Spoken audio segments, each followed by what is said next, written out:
Aula 8, curva característica de bipolos.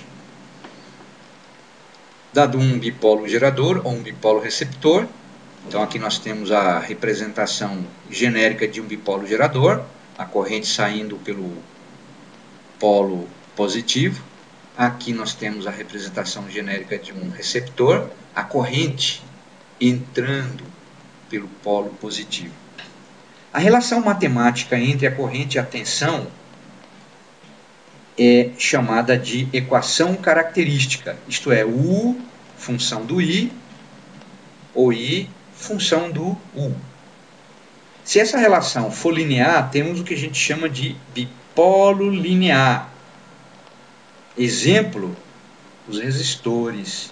No caso dos resistores, a equação característica é exatamente a equação dada pela primeira lei de Ohm, R, U é igual a R multiplicado por I, que é uma equação do tipo Y igual a 10 vezes X, cuja representação gráfica é uma reta. Já os bipolos não lineares, a relação matemática entre corrente e tensão não é linear, por exemplo, é logarítmica. É o caso, por exemplo, do componente chamado diodo, que você vai estudar em outro curso. Consideramos, por exemplo, um resistor de resistência igual a 100 ohms e um resistor de resistência igual a 200 ohms. A equação característica de cada um deles é, no primeiro caso, U é igual a 100 multiplicado por I, no caso de U, função do I, ou I igual a U dividido por 100, I em função do U. Mesma coisa para o resistor de 200 ohms, U é igual a 200 vezes I, ou I igual a U dividido por 200. Temos aqui uma tabela onde nós vamos dar valores para U e determinar qual é o valor da corrente, tanto para R igual a 100 como 200 ohms. É claro que se o U for 0, 0 dividido por 100 ou 0 dividido por 200 dá 0 também. É um ponto que passa pela origem. Se U for igual a 2 volts, então, no primeiro caso, a corrente vai ser igual a 2 dividido por 100 ohms. 2 volts dividido por 100 ohms. Só que nós vamos colocar 100 ohms representado em quilo-ohms. Isto é, 0,1 quilo-ohms. Volts dividido por quilo é mili. Então, é só fazer essa conta. 2 dividido por 0,1, que é 20 miliamperes. Então, para U igual a 2 volts, a corrente no resistor de 100 ohms vale 20 miliamperes. E no resistor de 200 ohms? Não precisamos nem fazer a conta, porque se a tensão é a mesma, mas a resistência é 2 vezes maior, a corrente vai ser 2 vezes menor, portanto 10 miliamperes. E assim sucessivamente, para 4 volts, 40 miliamperes, 20 miliamperes, 6 volts, 60 miliamperes, 30 miliamperes, 8 volts, 80 miliamperes, 40 miliamperes e para 10 volts, 100 miliamperes, 50 miliamperes. A representação gráfica de U em função do I é chamada de curva característica. Nós vamos colocar no eixo vertical tensão e no eixo horizontal corrente. Neste caso, a corrente especificada em miliamperes. Também poderíamos, obviamente, ter colocado I na vertical e U na horizontal.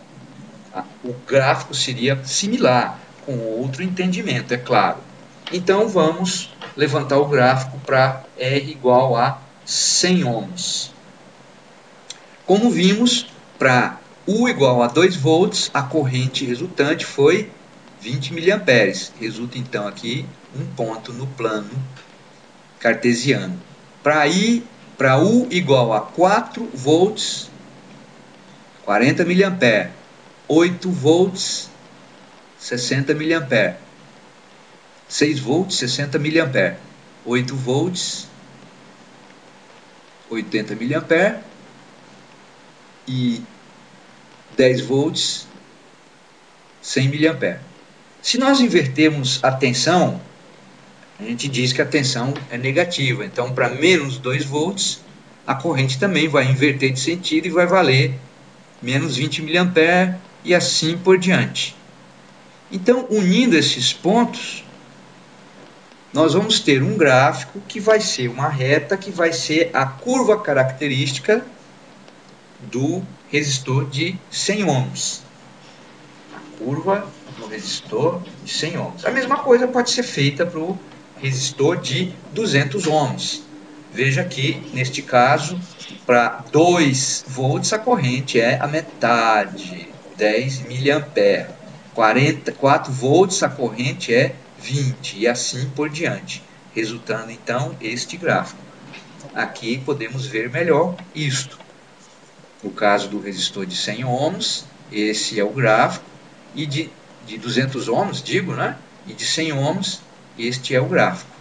Quer dizer, quanto maior for a resistência, maior vai ser o ângulo formado entre a reta e o eixo horizontal.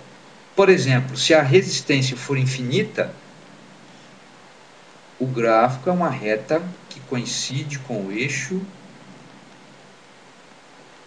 vertical. Nesse caso, o ângulo é 90 graus. Isto é, qualquer que seja a tensão, 4 volts, 6 volts, 8 volts, etc., qual é o valor da corrente resultante? Zero. Quer dizer, resistência infinita significa, né, que não tem caminho para os elétrons passarem. Por outro lado, então isso aqui é a curva para R igual a infinito. Esse é o símbolo de infinito, é o 8 deitado. Por outro lado, se a resistência for zero, a curva característica é uma reta que coincide com o eixo horizontal. O que significa isso? Que nós vamos ter uma corrente que é infinitamente alta, qualquer que seja a tensão. É lógico que R igual a zero e R igual a infinito são situações ideais. Não existe resistência zero nem resistência infinita. O que acontece é que muitas vezes a resistência é tão baixa que não conseguimos medir, ou a resistência é tão alta que não conseguimos medir. Mas não existe na prática esses dois valores, são valores matemáticos. Por fim, temos aqui a representação da curva característica de um bipolo não linear, o caso de um diodo.